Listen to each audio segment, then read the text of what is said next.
सहिष्णुता है, सामंजस्य है, सामंजस्य के साथ साथ विवाह और संस्कारों से युक्त परंपरा है, ये सारी चीज है। भारत की जो संस्कृति है विविधता में एकता, इसका मूलभूत आधार है। भारतीय संस्कृति का जो मूलभूत आधार है विविधता में एकता, डाइवर्सिटी बिटवीन यूनिटी, विविधता में एकता।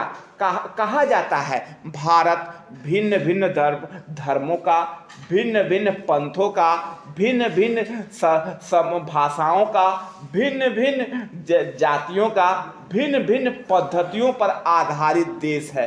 इनके बीच सर्व सामंजस्य, एकजुटता, यह भारतीय संस्कृति का ये आधार है। विविधता में एकता भारतीय संस्कृति का अहम आधार है। अब दूसरी चीज है, भारतीय संस्कृति में परंपरावादी है। भारतीय संस्कृति में परंपराओं पर आधारित है, यह जो सनातन काल से चली आ रही है, जिसमें परंपरावादी मूल्य इसके अंतर्गत अंतर्निहित हैं। अब हम भारतीय संस्कृति का जो मूलभूत आधार है वह हम कैसे देख सकते हैं। पहला चीज है, भारत का जो समाज है वह समाज में पुरुष प्रधान समाज है। कैसा समाज है? पितृसत्तात्मक समाज है। कैसा है? पितृसत्तात्मक समाज है, पहला चीज है। और दूसरी भारतीय संस्कृति की जो विशेषता है वह है, हमारा जो भारतीय संस्कृति है यह इसमें काला 4 प्रकार के पुरुषार्थों की संकल्पना की गई है। 4 प्रकार के पुरुषार्थ कौन कौन से हैं? धर्म, अर्थ, काम, मोक्ष। धर्म का मतलब होता है धृत्य अनेन इत धर्म, यानी जिसको धारण करने योग्य हो। धर्म की कोई परिभाषा नहीं दी गई है। धर्म को इतना कहा जाता है, समय, स्थान, परिस्थितियों के सापेक्ष जो प्रत्येक व्यक्ति का जो दायित्व है उसका निर्वहन ही धर्म कहा जाता है, धर्म की व्याख्या कहा जाता है। और धर्म शब्द को अंग्रेजी भाषा में रिलीजन कहा जाता है, जो रिलीजियर से बना है। रिलीजियर का अर्थ होता है बंधन, अपने दायित्वों के बंधन से होता है। धर्म सेकंड अर्थ है। अर्थ का आशय धन की प्राप्ति से है। धन की प्राप्ति का मतलब क्या है? अपने जीवन की आवश्यकताओं की पूर्ति के लिए व्यक्ति श्रम करता है, धनार्जन करता है, वह हमारा दूसरा पुरुषार्थ है। और तीसरा काम है। काम का मतलब होता है कि आपकी जो दैनिक दिनचर्या है, जो आपकी कार्य पद्धति उससे रिलेटेड है। और चौथा मोक्ष है। भारतीय संस्कृति में मोक्ष को परम सत्य माना गया है। मोक्ष जीवन का अंतिम लक्ष्य होता है। मोक्ष का अर्थ होता है समस्त दुखों की निवृत्ति से होता है, और समस्त दुखों की निवृत्ति से यानी भारतीय संस्कृति की जो पहली विशेषता है विविधता में एकता, और दूसरी चीज है भारतीय संस्कृति 4 पुरुषार्थों पर आश्रित है। और तीसरी जो विशेषता है भारतीय संस्कृति और दर्शन में हम जिसकी बात करते हैं वह 4 प्रकार के आश्रमों की बात करते हैं। आश्रम हमारे भारतीय संस्कृति में 4 प्रकार के आश्रम हैं, जिसका उल्लेख प्रारंभ में जबलोपनिषद में मिलता है। और जबलोपनिषद में कौन कौन से हैं? 0 से 25 साल तक आपकी शिक्षा ग्रहण की अवस्था ब्रह्मचर्य आश्रम के होता है। ब्रह्मचर्य के बाद शिक्षा ग्रहण करने के बाद आपको गृहस्थ आश्रम में जाना। 25 से 50 साल तक आपको घर की आवश्यकता है, जो भी है लंबा दायरा उसको पूरा करिए। उसके बाद वानप्रस्थ है। 50 साल के बाद आप वानप्रस्थ आश्रम में जंगलों की तरफ, वनों की तरफ भ्रमण करते, चिंतनशील की मुद्रा में। और जब 75 साल होता है तो आप सन्यासी के रूप में होते हैं। सन्यासी होने का मतलब है आप सारी लोक लिप्साओं से आप अलग हट जाते हैं। यानी भारतीय संस्कृति 4 मूलभूत पुरुषार्थों की पर आधारित है, 4 आश्रमों पर आधारित है। यहाँ पर भारतीय संस्कृति में विवाह को एक संस्कार के रूप में माना। 16 जो हमारे संस्कार हैं उसमें विवाह का भी संस्कार है। और भारत के इतिहास में, भारतीय संस्कृति के इतिहास में विवाह को एक कह सकते हैं पारिवारिक विस्तार का एक साधन के रूप में देखा गया। और 16 संस्कारों में एक उसका अहम स्थान है। इसके साथ साथ भारतीय संस्कृति की जो आधारभूत विशेषता है ये बहुदेववाद पर आधारित है। बहुदेववाद, यहाँ भिन्न भिन्न देवताओं की उपासना की जाती है, लेकिन 19वीं सदी आते आते भारतीय संस्कृत में एकेश्वरवाद की अवधारणा आई। आप राजा राम मोहन राय को ले लें और सारे विद्वानों को ले लें, ये सारी चीज़ें हमको एकेश्वरवाद की तरफ ढकेलती हैं। यानी भारत की सभ्यता और संस्कृत वह काला परंपरा पर है, वर्ण व्यवस्था पर है, विविधता में एकता पर आधारित है, आश्रमों पर आधारित है, संस्कार विवाह को इस 16 संस्कारों पर आधारित है, जिसमें विवाह सबसे महत्वपूर्ण संस्कार है। और भारतीय संस्कृत पुरुष सत्तात्मक है, पुरुष सत्तात्मक है और इसमें बहुदेववाद की उपासना की। भारतीय संस्कृत निसंदेह इसका एक व्यापक दृष्टिकोण है और इसका सबसे मूलसार है भारतीय संस्कृत का समस्त पंथों संप्रदायों को सामाजिक सौहार्द सहिष्णुता के माध्यम से एकजुट किया हुआ है। यह उसकी आधारभूत विशेषता है।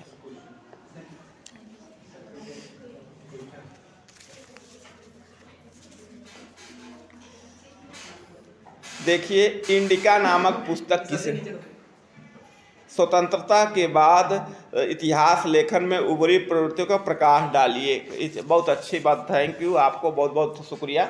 आपको अच्छी चीज़ है, क्वेश्चन अच्छी बात है। हम लोग इतिहास के हैं। देखिए, इन्होंने क्वेश्चन किया है, आज तो हम लोग थोड़ा सा इनके विषय वस्तु पर है यूनिट वाइज। देखिए, भारत में इतिहास लेखन की परंपरा जो हुई, विकसित हुई, यह इतिहास लेखन की परंपरा 1784 में Asiatic society of Bengal, sir William Jones एक अंग्रेज अधिकारी थे, उन्होंने एक मिनट थोड़ा सा आप लोग सुन लो, पीछे बेटा एक मिनट, मानसी दुबे जी आपका नाम, जी थोड़ा सा पीछे, ठीक है, थोड़ा सा सुन लें। हम लोग जानते हैं बहुत देर से आप लोग। देखिए, भारत में इतिहास लेखन की परंपरा जो आई, यह ब्रिटिश काल की देन है। अंग्रेजों ने सबसे पहले 1784 में एशियाटिक सोसाइटी की स्थापना की थी, विलियम जोन्स ने। उन्होंने भारत में अंग्रेजी शासन को सही ठहराने के लिए इतिहास लेखन का कार्य किया। उनके इतिहास लेखन को वस्तुतः साम्राज्यवादी इतिहास लेखन कहा जाता है। साम्राज्यवादी इतिहासकारों का जो मुख्य मर्म था वह यह था कि कल भारत में अंग्रेजी शासन को एन तेन प्रकार सत्य साबित करना था, और उसी के प्रतिक्रिया के स्वरूप भारत में 19वीं सदी में राष्ट्रवादी इतिहास लेखन आया। राष्ट्रवादियों में आप आरसी मजूमदार को ले सकते हैं, आप केपी जायसवाल को ले सकते हैं, जेएन सरकार को ले सकते हैं। इसके साथ साथ जेएन सरकार के साथ साथ आप इतिहासकारों में आप इनको ले सकते हैं, एक जो यहाँ के थे, आप एक कौन शर्मा जी थे जो अभी जिसकी अभी डेथ हो गई है, जो यहाँ पर का रामशरण शर्मा साहब को ले सकते हैं। आज के डेट में जो भारत के बड़े इतिहासकारों में ले सकते हैं, इरफान हबीब को ले सकते हैं, जो राष्ट्रवाद वामपंथी भी कहा जाता है, और आप लोग के महिला कम्युनिटी से ही बिलोंग करने वाली प्रोफेसर उपेंद्रा सिंह को ले सकते हैं, बड़ी इतिहासकार रोमिला थापर को ले सकते हैं। ये सारी इतिहास की परंपरा रही, आज की परंपरा रही। आप रोमिला थापर को कभी आप लोग देखें, हम लोग तो 4-5 बार मेरी मुलाकात है रोमिला थापर से, चाहे हम लोग रोमिला थापर से हम लोग मिले हैं, तो अक्सर उनका इतिहास लेखन में दिखता है किसान और मजदूरों की समस्या जो है। आप एक लेक्चर हम लोग उपेंद्रा सिंह का भी सुने हैं। उपेंद्रा सिंह के बारे में तो आप लोग तो जानते ही होंगे, विषय वस्तु उपेंद्रा सिंह को तो नाम सुने ही होंगे आप लोग। हाँ, उपेंद्रा सिंह प्राचीन भारत के इतिहासकार हैं। उन्होंने प्राचीन भारत का इतिहास लिखा है और बहुत संभ्रांत घर से हैं, दिल्ली यूनिवर्सिटी में प्रोफेसर हैं। आप पूर्व प्रधानमंत्री डॉक्टर मनमोहन सिंह का आप नाम सुने होंगे, मनमोहन सिंह का उन्हीं की बेटी है, मनमोहन सिंह की बेटी है, और भारत की बड़ी इतिहासकार है उपेंद्रा सिंह हैं। उनके इतिहास लेखन पर, यानी आज़ादी के बाद भारत में इतिहास लेखन की 6 धाराएं हैं भारत में। कितनी धारा? 6। पहला, सबसे पहले सर विलियम जोन्स के समय साम्राज्यवादी इतिहास लेखन आया। साम्राज्यवादी इतिहास लेखन के बाद दूसरा आया राष्ट्रवादी इतिहास लेखन आया, और जो तीसरा 1917 की क्रांति के बाद मार्क्सवादी इतिहास लेखन आया। क्या आया? मार्क्सवादी इतिहास लेखन आया। 1917 की रूस की क्रांति के बाद भारत में मार्क्सवादी इतिहास लेखन आया। और जो चौथी इतिहास लेखन की जो जो धारा आई, चौथी इतिहास लेखक के एक बामन राम पांडुरकर थे, जो आज अखबार निकलता था, बामन राम पांडुरकर, उन्होंने भाषा के आधार पर इतिहास लेखन लिखा, भाषा इतिहास लेखन। चौथी इतिहास लेखन की धारा भाषा इतिहास लेखन की धारा रही। और जो पांचवी इतिहास लेखन की धारा जो रही, जिसको हम लोग कहते हैं आज के परिप्रेक्ष्य में हम लोग देखते हैं, आज के परिप्रेक्ष्य में देखते हैं हम लोग उसके संदर्भ में देख सकते हैं। खास तौर से काला जो फ्रांस में और फ्रांस और दुनिया के देशों में जो नई धारा निकली थी नहीं नवजागरण, जैसे हम यूरोपीय इतिहास लेखन की परंपरा को हम कह सकते हैं नव साम्राज्यवादी इतिहास लेखन को कह सकते हैं नव साम्राज्यवादी इतिहास। और जो सबसे लेटेस्ट जो धारा निकली है सबाल्टर्न हिस्ट्री, उपाश्रित इतिहास लेखन। वह एक एंटोनियो ग्राम्सी साहब एक बड़े विद्वान थे, हम लोग बहुत गहराई में चले गए, हालांकि बीए के लेवल पर ये सब नहीं चर्चा करनी चाहिए। एंटोनियो ग्राम्सी एक इटालवी विद्वान थे, एंटोनियो ग्राम्सी एक इटालवी विद्वान थे। उन्होंने 1980 के दौर में किसान, मजदूर, जो शोषित वंचित समाज के लोग हैं, उनका इतिहास लिखा है। एक नई इतिहास लेखन की सबाल्टर्न हिस्ट्री, सबाल्टर्न उपाश्रित इतिहास। और भारत में इसको ले आने का श्रेय रणजीत गुहा साहब हैं, यूनिवर्सिटी ऑफ बॉम्बे में प्रोफेसर रहे रणजीत गुहा साहब, उन्होंने इस इतिहास लेखन का कार्य किया था। यानी आज जो भारत में आजादी के बाद भारत में नवीन इतिहास लेखन आया, वह उपाश्रित इतिहास लेखन। क्या आया भैया, इधर देखें, उपाश्रित इतिहास लेखन। उपाश्रित इतिहास लेखन का आरंभ इटली के एंटोनियो ग्राम्सी से होता है। और एंटोनियो ग्राम्सी चूंकि पेशे से सैनिक था और सैनिक वहां के सेना में जो भ्रष्टाचार देखा और शासक वर्ग के बीच जो शोषण देखा, उसको इतिहास लेखन के माध्यम से सामने लाने की कोशिश किया। और भारत में इस परंपरा को आगे लाने का श्रेय रणजीत गुहा को जाता है। फिर बाद के इतिहासकारों में आप प्रोफेसर लाल बहादुर वर्मा, जिसकी अभी डेथ हो गई, हमको पढ़ाए भी थे, हम लोग इलाहाबाद यूनिवर्सिटी में पढ़ते थे, तो वहां पर हमारे गुरु भी रहे प्रोफेसर लाल बहादुर वर्मा। उन्होंने भारत में उसके बारे में उन्होंने लिखा है, सबाल्टर्न हिस्ट्री के बारे में। आप ज्ञानेंद्र पांडे को ले लीजिए, ये भी अभी साम्राज्यवादी इतिहास लेखन पर काम इसके बारे में काम कर रहे हैं। कुछ हद तक शोध पत्र में और आके यहाँ के इम्तियाज अहमद साहब हैं, उन्होंने भी इसके बारे में दिया। यानी आजादी के बाद भारत में इतिहास लेखन की 2-3 धाराएं बहुत तीव्रता से हुई। वह तीव्रता से हम किसके रूप में देखें, उपाश्रित इतिहास लेखन। उपाश्रित इतिहास लेखन में रणजीत गुहा को ले सकते हैं, लाल बहादुर वर्मा को ले सकते हैं, ज्ञानेंद्र पांडे को ले सकते हैं। इन्होंने मजदूर, किसान, शोषितों का इतिहास लिखा। आज पहले आप लोग जानते होंगे, पहले काल मजदूरों के बारे में बहुत कम जानकारियां होती थी, जो वंचित समाज के लोग, उनके बारे में कम जानकारी होती थी। लेकिन उसके इतिहास को आप लोग अक्सर कहते हैं चौरी चौरा का कांड। चौरी चौरा को अमूमन चौरी चौरा को जो सबाल्टर्न हिस्ट्री में लिखा जा रहा है, चौरी चौरा के इतिहास लेखन पर बहुत कम काम हुए हैं।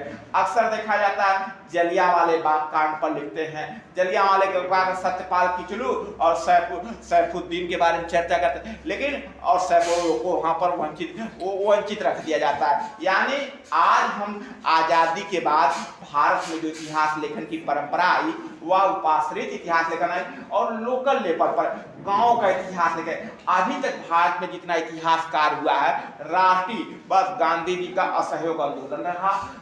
गांधी जी ने भारत छोड़ो आंदोलन की शुरुआत की थी, जलियांवाला बाग कांड हुआ था देश में, चौरी चौरा का कांड हुआ था, इसके साथ साथ चंपारण सत्याग्रह हुआ था। राष्ट्रीय स्तर पर हम आप डुमरियागंज के लोगों को, चौखड़ा के लोगों को स्वतंत्रता आंदोलन में क्या भूमिका है, इसको अब हम लोग नहीं समझ पाए, इसके बारे में काम चल रहा है। यानी आजादी के बाद लोकल लेवल पर इतिहासकार हो रहा है। और जो दूसरा काम चल रहा है उपाश्रित वंचित समाज का इतिहास लेखन। और जो तीसरा चीज है भाषाई इतिहास लेखन का कार्य चल रहा है। और भाषाई इतिहास लेखन के माध्यम से यह दर्शाने का कोशिश कर जा रहा है इतिहास लेखन में भाषा की उपादेयता क्या है। हम जब स्वतंत्रता प्राप्ति के बाद देखते हैं कि भारतीय इतिहास अनुसंधान ने जिस पर शोध किया है वह अमूमन देखा गया लोकल स्थानीय इतिहास लेखन को बढ़ावा देने पर जो आप भैया अभिषेक जी आपको पूछेंगे आजादी के बाद भारत में किस पर इतिहास लेखन गया? सबाल्टन उपाश्रित इतिहास लेखन। उपाश्रित इतिहास लेखन का मतलब क्या हो गया? उपाश्रित का मतलब होता है इसकी शुरुआत इटली से होती है, भारत में लाने का श्रेय रणजीत गुहा को जाता है, लाल बहादुर वर्मा, प्रोफेसर ज्ञानेंद्र पांडे जैसे इतिहासकारों ने इसमें योगदान दिया है। और इसमें अभी तक ले जो दबे कुचले किसान मजदूर शोषित थे उनके इतिहास को उजागर करने का काम किया। और तो दूसरा है आजादी के बाद स्थानीय स्तर पर इतिहास लेखन का कार्य किया जा रहा है। और जो तीसरा काम है केंद्र सरकार राज्य सरकार ने आजादी की 75वीं वर्षगांठ पर अमृत महोत्सव का कार्यक्रम अपनाया हुआ है। ऐसे में अमृत महोत्सव के कार्यक्रम के माध्यम से लोगों को देश के स्थानीय इतिहास के प्रति जागरूक करने का प्रयास किया जा रहा है। यानी आजादी के बाद सबाल्टन हिस्ट्री लोकल लेवल पर अमृत महोत्सव के माध्यम से लोगों को आसपास के इतिहास के बारे में जागरूक किया जा रहा है। यही इसका इम्पोर्टेंट बता दीजिए।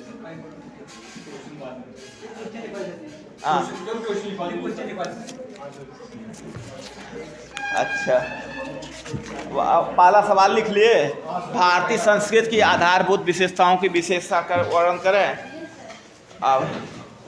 अब दूसरा लिखें टिप्पणी, इसी में टिप्पणी लिखे। टिप्पणी लिखिए। टिप्पणी में लिखें आरसी मजूमदार। टिप्पणी लिखें ARC। आप भी बेटा लिख लीजिए। इतिहास नहीं लिए हैं, अरे तब पर लिखना चाहिए जी। ये तो कोई बात नहीं हुई, इतिहास नहीं लिए, जानकारी तो हमेशा चाहिए। जानकारी तो ये कोई बात नहीं, इतिहास नहीं लिए तो आपको कोई लिखने की वस्तु करिए, जानना चाहिए। आप टिप्पणी लिखिए। पहला लिखें आरसी मजूमदार। दूसरा JN सरकार, जदुनाथ सरकार। तीसरा BD सावरकर।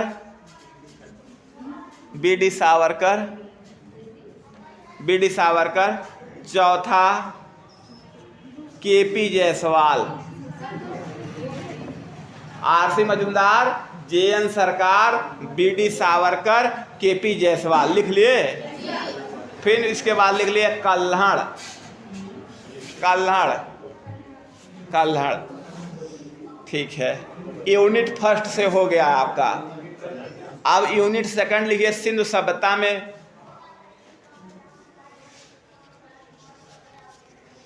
सभ्यता में लिखें सिंधु सभ्यता की आधारभूत विशेषताओं की व्याख्या करें। ये तो मैं कई बार पढ़ाया हूँ। सिंधु सभ्यता की आधारभूत विशेषताओं का व्याख्या करें।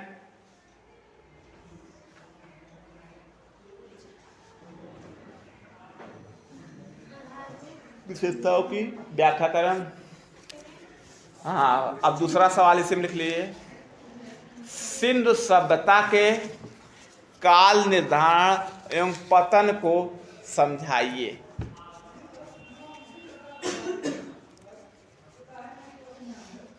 ठीक है, के काल निर्धारण एवं पतन के कारणों को समझाइए।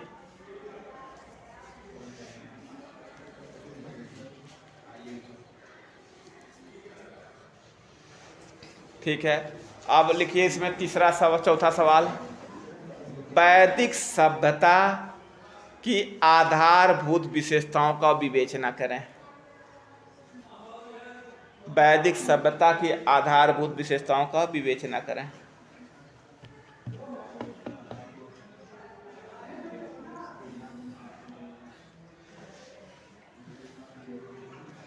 अब दूसरा लिखें उत्तर वैदिक काल की सामाजिक,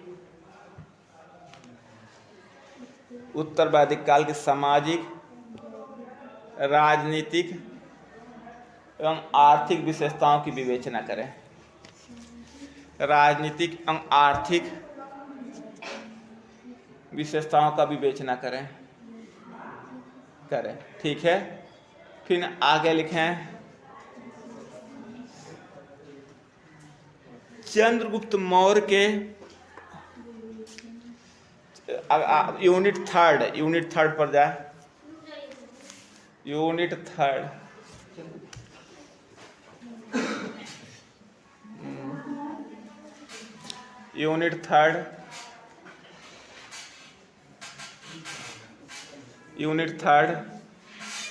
ये मौर्य प्रशासन है। अब इसमें लिखे चंद्रगुप्त मौर्य के प्रशासनिक गतिविधियों का उल्लेख करें। चंद्रगुप्त मौर्य के प्रशासनिक गतिविधियों का उल्लेख करें।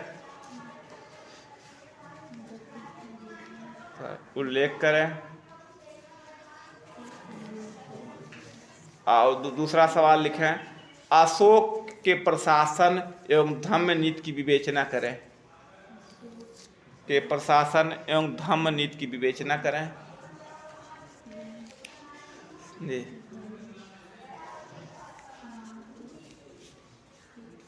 और चौथा लिखे, तीसरा लिखें, इसमें टिप्पणी लिखिए। 3 ठो टिप्पणी है। मौर्यों के पतन के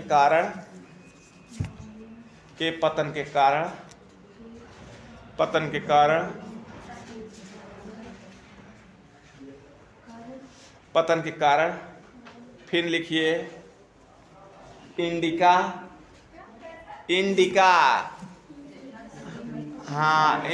हाँ बेटी, इंडिका, प्रांजलि जी। हाँ इंडिका, इंडिका। और दूसरा लिखे, तीसरा है ना टिप्पणी में, कौटिल्य और अर्थशास्त्र। हाँ लिखाए थे, बहुत पढ़ाए थे, आप नहीं आए थे। बता दूंगा किरण जी। आप कौटिल्य एवं उसका अर्थशास्त्र,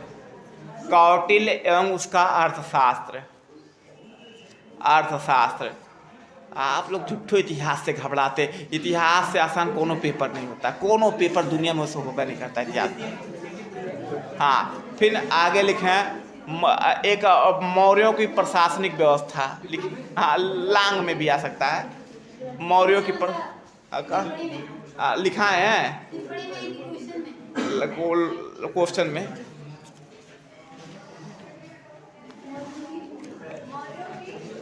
प्रशासनिक व्यवस्था। अगला लिखे हैं यूनिट नंबर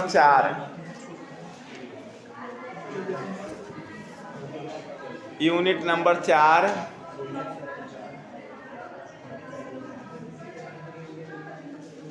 चंद्रगुप्त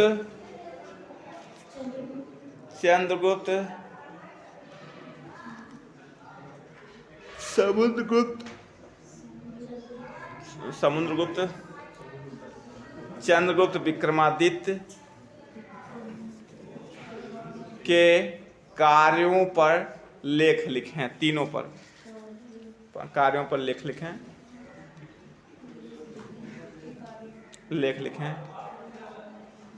दूसरा सवाल लिख लें बेटा लोग, गुप्त काल को प्राचीन भारत का स्वर्ण युग कहा जाता है।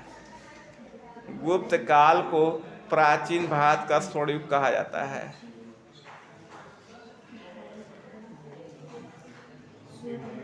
इसकी विवेचना करें। इसकी विवेचना करें।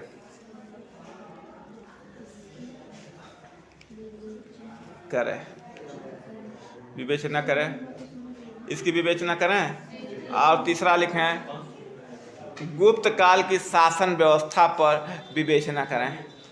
गुप्त काल की शासन व्यवस्था पर विवेचना करें।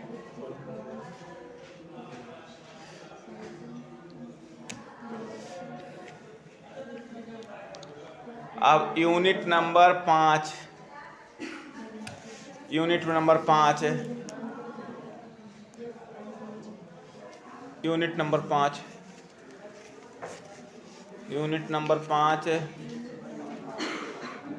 राजा हर्षवर्धन एक महान शासक था। राजा हर्षवर्धन एक महान शासक था। इसकी उपलब्धियों पर प्रकाश डालें। इसकी उपलब्धियों पर प्रकाश डालें। इसकी उपलब्धियों पर प्रकाश डालें। इसकी उपलब्धियों पर प्रकाश डालें।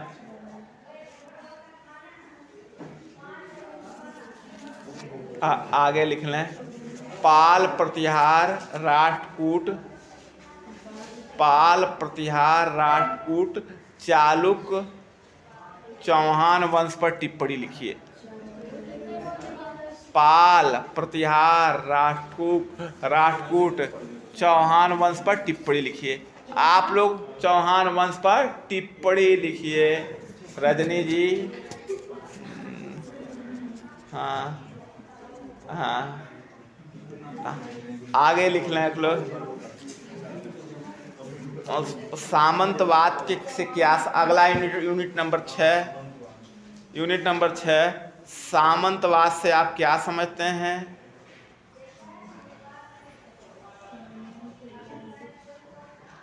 से क्या समझते हैं?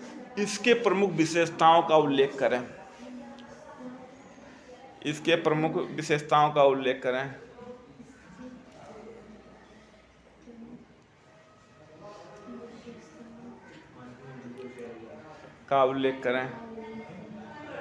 ठीक है, अब आप लिखिए यूनिट 7 भारतीय संस्कृति की विशेषताओं की विवेचना करें। भारतीय संस्कृति की विशेषताओं का विवेचना करें।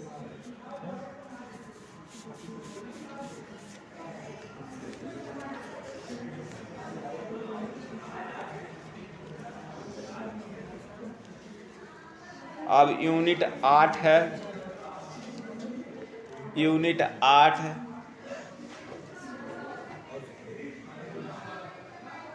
महमूद गजनवी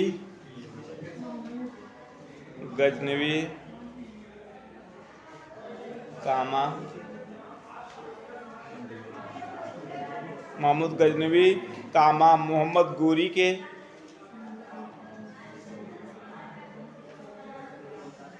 गोरी के भारत पर आक्रमण के प्रभावों का विवेचना करें। आक्रमण के प्रभाव की विवेचना करें। और 2 सवाल और लिख लें कि विवेचना करें। अब 2 सवाल और लिख लें बेटा लोग। पाषाणकालीन विशेषताओं का उल्लेख करें। पाषाणकालीन विशेषताओं का उल्लेख करें। और दूसरा है ताम्रयुगीन संस्कृति की विशेषताओं का वर्णन करें। ताम्रयुगीन संस्कृति की विशेषताओं का उल्लेख करें। ताम्रयुगीन संस्कृति की विशेषताओं का उल्लेख करें। ताम्रयुगीन संस्कृति की विशेषताओं का उल्लेख करें। ठीक है, इतना सवाल यदि आप पढ़े हैं तो बहुत अच्छा। कल इससे बाहर नहीं देना चाहिए।